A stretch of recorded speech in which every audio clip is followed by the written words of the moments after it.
Welcome to the Talking with the School of Transportation podcast, presented by Centennial College.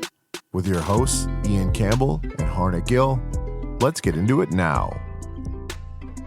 Welcome back to the Talking with the SOT podcast. I'm here with Harna Gill as always. Hello, folks. We are here after the Centennial Skills competition. Yeah, we've done this a few times now. Is this, I think, a third time now? Yeah. And often we're joined by fellow instructors and judges. Today we are joined by Emma what? Emma Giordano. Okay. And who are you? I am a level 1 student. Well, not anymore. I guess not. I guess I'm going into level 2. You did pass, right? Yes. Yeah. D'Amico did say, depending on how well you did on electrical, you might change your grade. So I know he was threatening me a bit. Yeah. D'Amico threatening. I don't believe it. Very true. And not only are you a graduated AST level 1 apprenticeship student, you're also a competitor. Yeah. Well, you were a competitor today. Yeah. So you were involved in the skills competition. Yeah. And it was great. I'm really glad I came in. Yeah. What was the biggest challenge today as a level 1? Because some of this stuff is like all levels 1, 2, and 3. And what was the biggest challenge you think, or what was the scariest part? Let's put it that way. I was really surprised by how well, I guess not surprised. The test in the beginning was very challenging. Okay. A lot of it was like a whole nother language. But I wasn't really expecting to do very well because I am only level 1. So I just kind of wanted to come in, give it my best shot, and see how it went. And I actually surprised myself. Like, I did way better than I expected. Awesome. Okay. How do you know that? I was told. They give you yeah, the they give them the results. Oh, sweet. That's awesome. Yes. Well, good for you. That's a So that test, great win. Just to give some context. Yeah. Is that like a 50 question test or? It's 200. 200 questions with all sorts of automotive stuff, and some of that stuff might have been a little bit dated. Do you think? Yes. Yeah. Yeah. The test is a couple years older than me. a couple of years, like 5. I Yeah. believe 6. it. Yeah. So there's stuff like 1999, I believe it was. carburetors and all sorts of stuff on there. So it's tough, Yeah. right? Which is, it's made to be tough. It's Yeah, made absolutely. to see like, let's see what you know. Yeah. I think it's cool. Yeah. And like some of my level 3 guys who did place pretty well today can use that as a really good CFQ opportunity prep. for prepping for another hard test they're about to do. So Yeah. yeah. So the hardest part you think was the test itself? Is that fair? Yeah, the test was pretty challenging. A lot of like the exercises that we did as well, like when we were in the transmission labs, for example, it was all on automatics, and I haven't learned about it yet. Right. And it was just a lot of things that I haven't seen before. So how can I ask you how you kind of navigated that? I just kind of I went through the pamphlets, I answered what I could, and I kind of backtracked once I got everything I knew. And I just I did my best. And And guessed at what you didn't know? Yeah. Perfect. That's good. I love that answer. I just did my best. Yeah. So I had a student in the front end section where there's a fault on a car, and we get started and maybe like 40 seconds into it, and he kind of leans over to me. He's like, I've never diagnosed anything before. And I go, oh, okay, what program are you in? And he's just starting out as a level 1 motive power. He's like, that's fine. Just do your best, right? That's all you can really do at that point. You can't shy away, move back and be like, I don't know what I'm doing.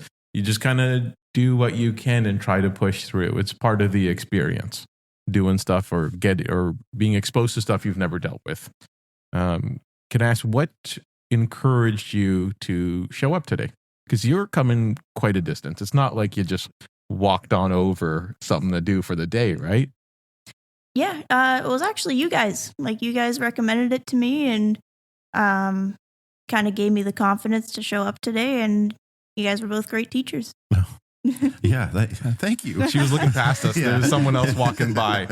And O'Neill also showed up from your group, which he couldn't make the podcast. Yes. But and another level 1, Caleb, too. And Caleb also was.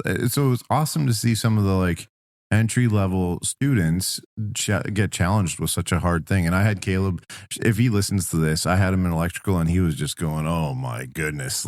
You know what? He said the same thing in my section. Yeah. But he was on it. Yeah. He was actually really And close. Same with O'Neill. Yeah. Like, and Emma as well. Just all Mhm. three of you guys blew me away. For a level 1 student coming to try this is awesome. And the confidence and the certificate and what you can do with it is so cool, in my opinion, anyway. And you got a nice pair of pliers. I did. And a pocket screwdriver. Oh, Yes. yeah. But more than that, I think, is that certificate, in my opinion, because you can throw that on. I guess Dr. Pedrag, I can't say his. I've got to cut that I don't out. remember his last name. Pesikin, Dr. Pesikin, said that too. Like, throw that on your LinkedIn profile or your resume, and really brand yourself with that. That you were a competitor. You tried this. You're not afraid to give it a shot, which I think is an awesome thing for an employer to look at. Yeah, and going down the line, when you come back again next year and compete, you might have a certificate that says, "I won this." Oh yeah, or third. Right? Yeah, You know what I and mean? just keep Or level on up. Yeah. moving up, Yeah. right? So Yeah. then that's And shout out to Thomas, who did win this year, because Yes. he's one of my level 3 students right now. He was third 2 years ago. So he did it 2 years ago, got third, and now he's the head honcho right now in Yeah. the number 1 spot. So moving up. yeah, very cool to see. It's nice to watch that progression and knowledge retention from those levels. So Yeah. And I think that's a cool thing for us to witness too. We have labs with you, you have some practical tests, but we don't really see you guys sweating under the hood of a car Yeah. like a technician does. So it's pretty cool to watch you guys perform. yeah. Yeah. Were you intimidated by anything today, of any of the challenges? It was again, it was just kind of things that I've never seen before. Totally. I didn't really know how to go about a lot of things, especially when it came to diagnosing, because I don't really do a lot of diagnosing right now. Mm-hmm. But it was a really cool experience, and I just wanted to see how far I could go, like where I am now, and then I'm gonna come back next year and kind of Awesome. see how that goes. Yeah. And after level 2, depending on when you come back for that block, the knowledge you're going to have on top of what you have now, and just build on it like Thomas did. So that's awesome. I hope you do really well, and it's exciting. So you're the first level 1 student I believe we've had on. We've had level 2s. We've had level 3s. I don't think we've had a Yeah. level 1 student on yet. I think you're right. So congratulations. You were the first level 1. How was level 1? How was going through level 1 for you? It was really fun. Fun. You had D'Amico. In retrospect, it's Yeah. fun, right? Yeah, it was a great experience. I really did enjoy it. I enjoyed kind of learning about all these things that I was curious about. What was one of the hardest or most challenging parts of level 1 for you? So I thought the most challenging part would be kind of learning how to be a student again.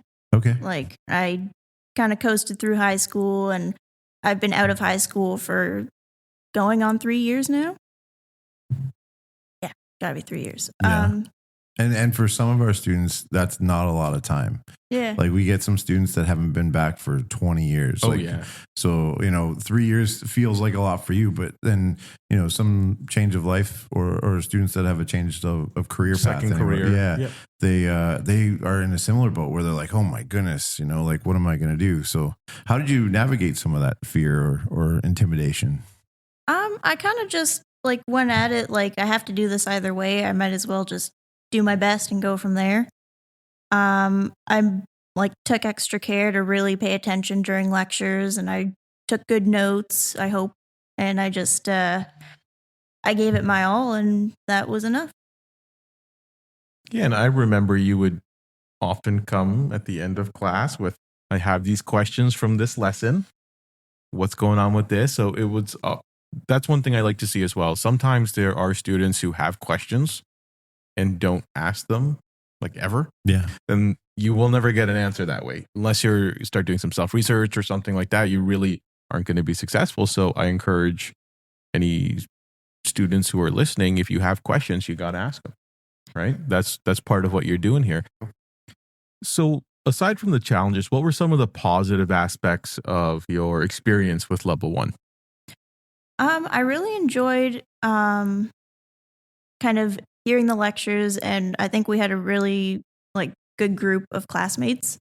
Everyone was kind of like they were participating, and there was kind of a back and forth. And it just kind of made the experience like more enjoyable. Like it wasn't just I'm sitting there and I'm hearing stuff talked at me. Like there was a conversation almost. And it was great finally kind of learning the things that I've been wanting to learn. Like I get to work in the shop, but I don't really have things broken down and explained. And it was just really cool. I enjoyed it. Nice. Yeah, and I think some of those friendships and connections you make carry on and can carry on for the rest of your career. You see it here today. Yeah. You had a whole bunch of buddies show up to help with the skills competition. That took a day off their schedule to be here. And you know, it's kind of cool that way too. So all those connections from level 1 is just somebody you get to know and keep going through life with, which is cool. Yeah. All sorts of stuff. Like there's guys I went to school with who have their own shops and their connections for, sometimes they'll send me work. Sometimes I need, hook up on tires or something like that, whatever it may be. These connections will follow you along. And there are some students who don't socialize all that much, but I was happy to see with your group, everyone was kind of all got along for the most part. That was a great group. And one thing that I'd like to say, and you said as well, is the dialogue back and forth, because you're a quiet person and you'll probably pick that up on this podcast, that you're not the most talkative person in the world. But you would always throw in something, or you would come up at the end of class and have a few people around to, have that conversation about what's going on. And maybe you didn't understand it then, but you try and get to know it with everybody. Or in lab, it was a group of people that was like, how do we do this? So that dialogue and conversation makes the class better. And it also allows for other people to explain things. Like we were talking about O'Neill. O'Neill was great at explaining it a different way. So if I can't explain it, or Mr. Gill can't explain it. Never happened before. Whatever. Then I definitely couldn't explain it sometimes. But, you have another student in the class that may get it and, could help move that along. So yeah, absolutely. And sometimes I even find there's students who there's 3 guys who work at like Volkswagen. Yeah. And they start talking about something and that's not my experience. And so I don't have the mental image of what that, suspension system looks right on, off the top of my head with a Volkswagen or something, right? So to be able to get that back and forth with the students, it's really good when you have students who are willing to contribute. Yeah. It helps build the relationship and it makes the class more interesting. Totally. All right. Tough question. What was your favorite class? You have 2 of your teachers right here. I know. And D'Amico, that's definitely not listening. You gotta say WPP. You gotta say WPP. Harrison would be very happy right now. I think probably it would have had to be like electrical and fuels. Yeah.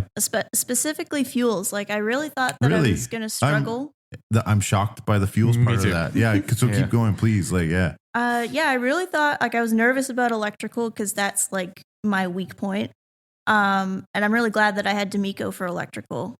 Solid. He explained things really well and he's got all the drawings and, physical violence. Yes, physical violence. You're not supposed to admit that. No. But yeah, the just kind of the vibe in the classroom was awesome. It was like fun, so it made me want to pay attention more. And especially fuels, like we got closer to the end there where it was like people were just like firing out questions and he was answering these things. And it was a lot of things that I'd just been curious about and I never really thought to ask. Cool. Nice. Yeah, he does a great job with that, just random question and flies with it. So what about fuels really sparked that interest? Like, do you have a specific thing? I learned a lot about diesel that I knew nothing before. All I knew about diesel engines was they don't have a spark plug. Okay. So it was really interesting to hear about that. And the stuff that we learned in fuels was also helpful for my engines class. It kind of went in tandem. Yeah. Nice. Yeah, exactly. Cool. All right. Second favorite class, drivetrains for sure. I'm kidding. No, it actually was. Oh no, it was SSB. No, I'm kidding. So I have a question for you. Coming into school, what did you think your favorite class was going to be? Because I have an idea of what people come in and want to learn about because what I think is cool, but I'm really curious about now that we know that, fuels and electrical was the top. What did you think it was coming in? I thought it was going to be either like SSB or drivetrains because I kind of like tried to like read up on what I was going to be learning. And SSB, like I was really familiar with a lot of the stuff. So I just thought like, okay, I'll be able to hone in on what I'm already kind of familiar with. And drivetrains I was looking forward to because I heard it was going to be manuals. Okay. And like I drive a manual and I didn't know how it worked. Cool. Like Mystery box, right? Yeah, mystery box. And so it was really cool to kind of learn that like that's what I'm using every day, and that's how it works. The power moves through it. Yeah, cool. I thought you were going to say engines, and Me too. I always ripping apart engines and putting them back together. People think engines is the coolest, which is neat to see that. Well, you also did some research because you're like, oh, I'm going to learn this. That's unheard of. Yeah, most people are like, I like the way it sounds. Yeah. So most people are like, I didn't know I was supposed to be here today. I don't have a pencil. No, but that's cool. So also, I'm glad that it was learning about transmissions because a lot of people just say, oh, I just replace them. And, you get to level 3 with automatics and it's like, I just replace them. I'm like, yeah, but learn. Like, this is cool stuff. So I appreciate hearing that. Yeah, I'm not really a fan of how things are going with like, just replace it. Okay. Like, I wish we were learning how to rebuild like calipers and transmissions and everything. Like, it's Why? better to fix stuff. What makes you want to do that? It feels wasteful, and it also feels like I could be so much more. Like it's a waste of potential talent, I guess. It's satisfying fixing something that's broken. Yes. To strip it down to its guts, find the issue, fix it, put it back together, and it's working. I get that. That is really, kind of like my drive as a tech. Yeah, that's really interesting to me because most people are like, oh, I can just order a cheap caliper. But ideally not a technician. Do you know what I mean? Like as a and if we just want to say a mechanic, as a mechanic, that is what made me want to be a mechanic. I don't even care if I'm fixing cars. Let it be a dryer. Yeah. A couple of weeks ago, I had a little toy for my niece. It's a little rabbit. And once you flick the switch, it like goes pop, pop, pop, and it like squeaks. And it stopped working. I took it apart. There's a wire on the motor that was disconnected, soldered on a new connection, put it together. And it's my nephew now. He's a little younger. He loves that thing. Yeah. Right. And it's just like, it's so satisfying to fix those things. Yeah. That's what I find. And that's what I want to hear out of students and people getting into the trade. It's like, you're in it for the right reason. The guy's like, I just want to do tires and brakes all day. As a level 1, like I worry. You got to get bored of that after 25 years. Yeah, exactly. Right? Like there's a future of like you evolve as a tech, hopefully to do that. And for you at where you are in your career to already say, I want to rebuild calipers is kind of cool. Yeah. And I'm curious to see where you choose to go in your future because that is like a restoration style thing, right? Like we had Jesse and Chudy on from the auto body and they would say they get a car and have to restore it. And some of those parts you have to rebuild. So yes, but even my buddy AK was here. Shout out AK who helped us judge today. We've rebuilt calipers on his car. Sure. Right. So as technicians, we can do this stuff on our own vehicles too. Right. And it's a rebuild kit is much cheaper. Not as common. It's not. Yeah. So like, I'm curious to see where, because of your mindset already, where that kind of takes you with some of that stuff, because the world's at your fingertips, really. Yeah. Well, I feel like these skills are kind of getting lost because it's just becoming a replacement industry and we're not taking things apart and fixing them. Wait a second. She's got a script that says Jay D'Amico. This is the kind of stuff we always talk about, right? It's interesting to hear it from a student. Yeah. Yeah, like anytime I have to throw something away that like I hear like, oh, we used to rebuild this, I'm like, that's just a waste. Part of it is also like I want to be able to be proud of what I do. And I feel like if like I spend my career and I'm just, this doesn't work, throw it out. This doesn't work, throw it out. I'm not going to get that same satisfaction versus like, oh, I had to tear this apart. I had to do this. I had to do that. I put it back together with my own hands and now it works. Yeah. I'm curious because Like for me, I don't want to rebuild a caliper, but an engine I'll rip apart and throw back together. And I wonder if it's because you're at that start point, and then as you keep going into bigger and bigger things, you are kind of doing some of that. So I'm curious if it is, I'm curious as you go on in your career and get into bigger engines or whatnot. I wonder if that's your like desire is to like fix some of the bigger things with that, which is great. But I also think it's cool to like rebuild all that stuff, like an alternator or a caliper or whatever, a steering rack and pinion. Like you never hear of these things being rebuilt because the replacement's right there or recycled. You know what I mean? If the replacement is there, Yeah. But then you get into a lot of stuff where it's like either the replacement is ridiculously expensive, Yeah.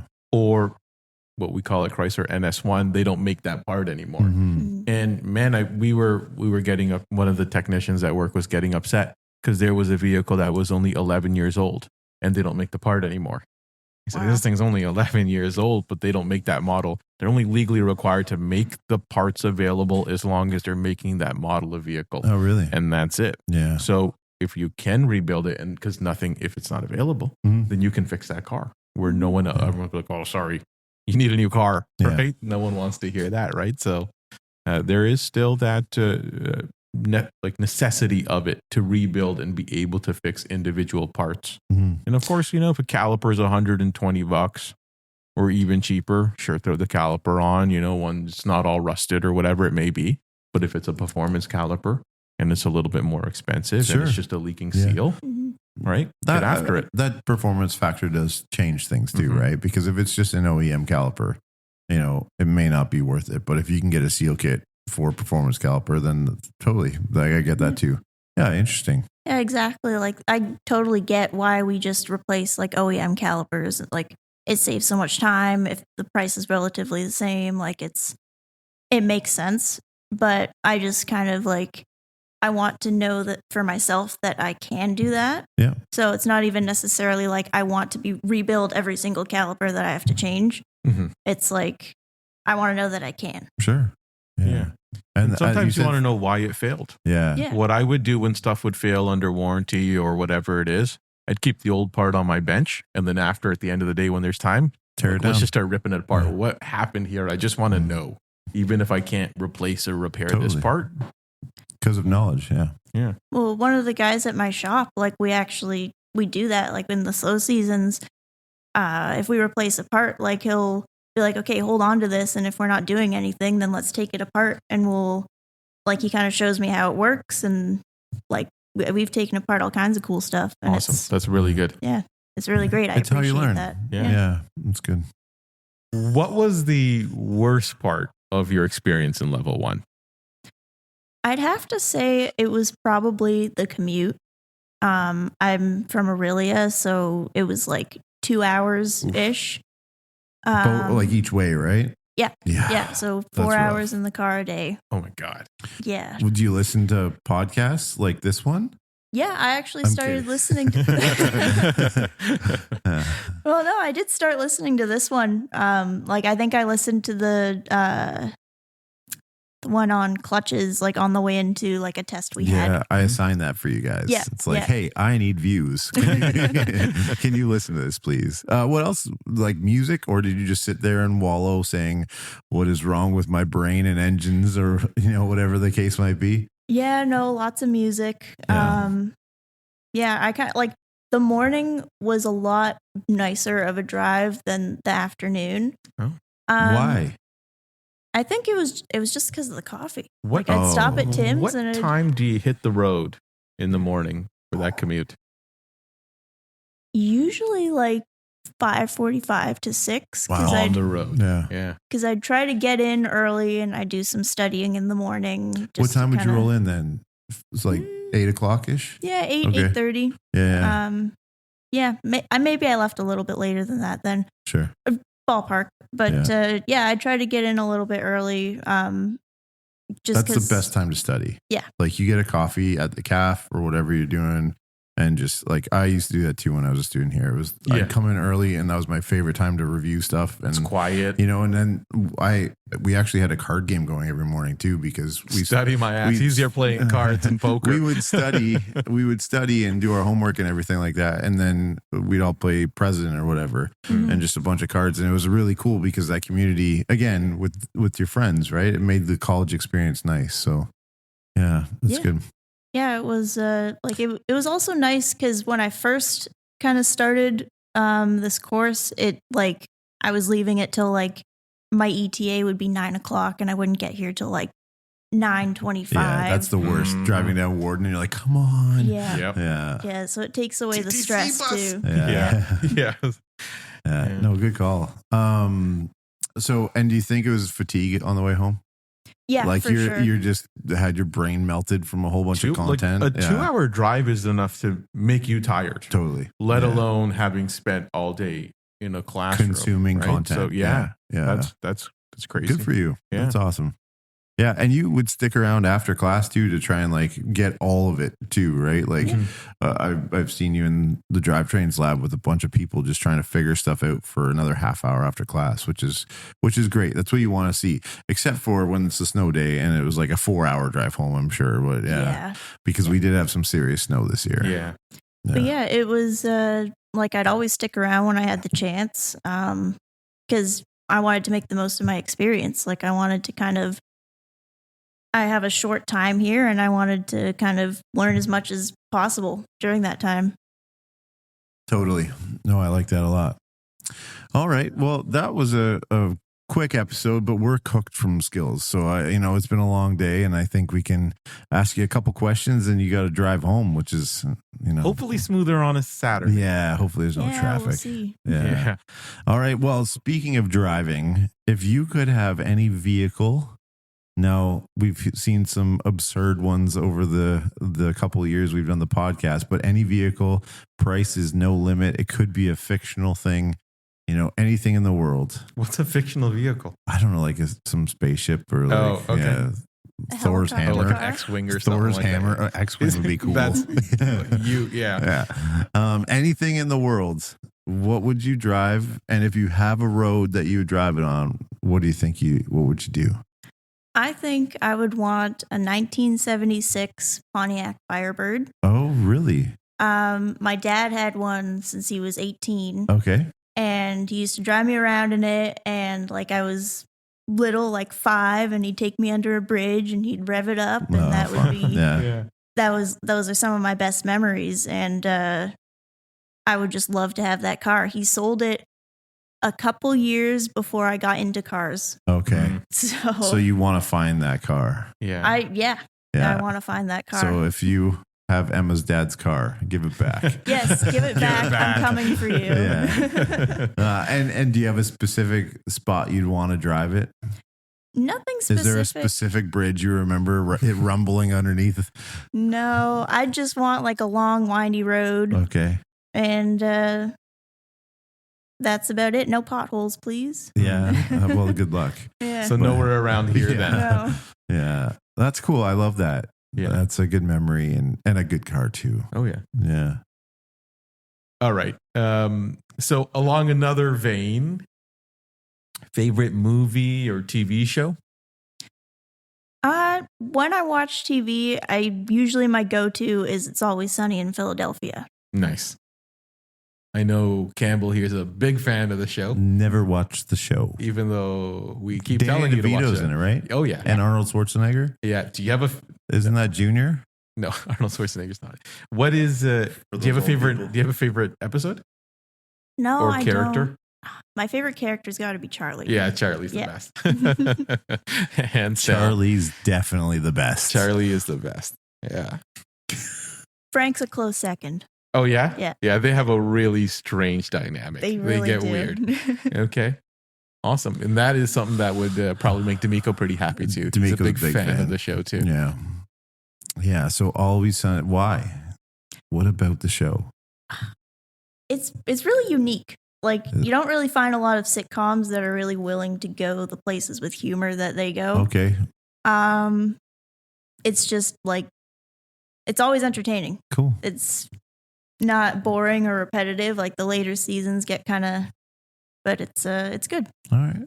And you love that show too, right? Oh yeah, the humor. It's exactly what she said. The go places, but it's not like just shock value. Yeah. Like they build the characters in a certain way. There's always very good story arcs, and there's just certain things that are just, they're so funny from it. Like little things too. There's at one point where Charlie's character goes, Carol, and like so we have a Carol who works here in our office. Every time I open that door, I want to say that. But yeah, there's all sorts of just little funny things in that show. You gotta watch it. They're like, what, 17 seasons in or something? I think they're still going. They're still going. Yeah. So it's really good. All right. That's great. Well, Emma, thank you so much for sticking around after a long day of skills. And thank you for showing up and competing. Yeah, definitely. Well, thanks for having me. It's been a fun one. Yeah. And shout out to the rest of the competitors, all of them that were here doing it, from heavy truck to the painting to the body shop. We'll see some of you at Ontario Skills. Definitely, yeah. Which is in a month or so, 2 months. About May 5th, I believe, is the date. So, which we may be doing another one of these there. So that could be fun as well.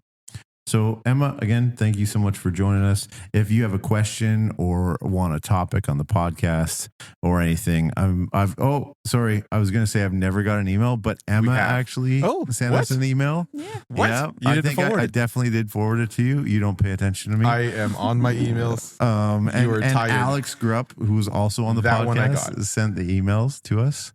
So, we've got a couple. And shoot, I'm an idiot. We could have talked about what she wanted us to talk about. You just ended up with, oh shoot, I'm an idiot. And just end it like that. That would be the best. All right, folks, if you have any questions or comments or recommendations about things we can talk about, you can leave an email. The email is below. We've had a couple people reach out to us, and we're considering and changing some things up. So we're always looking for your input. This is the Talking with School of Transportation podcast. I'm Emma, and thanks for listening. It's mine now. This has been the Talking with SOT podcast with Harnick Gill and Ian Campbell. Thanks for listening.